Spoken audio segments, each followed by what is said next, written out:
making noise and win the election, Mzanzi told the EFF.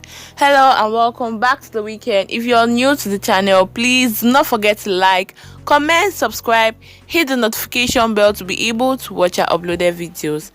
Social media contributed a lot to make South African politics very funny, added by the freedom of speech which people within the borders of the Republic of South Africa enjoy. One of the active political parties which keeps South African politics is Economic Freedom Fighters, which hardly spend 2 days without something coming from this party. Last night, the Economic Freedom Fighters released statement on the issue of firing Commissioner of South African Police.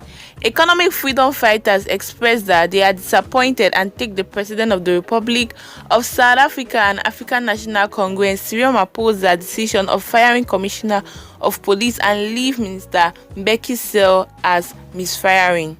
Although some agreed with the Economic Freedom Fighters, some Mzanzi citizens came forward and attacked the Economic Freedom Fighters. Stop making noise, win election. These are some things which Mzanzi told the Economic Freedom Fighters. Although the party seemed going fast, people still criticize it. However, it is said that in other news, South African President gave a State of the Nation address on Thursday, February 10, 2022. Parliamentarians in South Africa make some predefined memories period following the president's discourse to analyze his words and pose inquiries.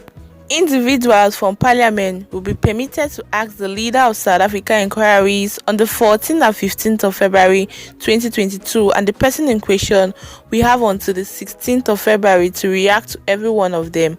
Financial Freedom Fighters Chief of Staff Julius Malema split the beans on Presidency Minister Modley in discourse few days ago. As announced by President Cyril Ramaphosa last week, state security obligations will be moved to the administration, with Minister Modley in control. Mzanzi said during this visit that President Zuma had selected the most clumsy individual to oversee state security.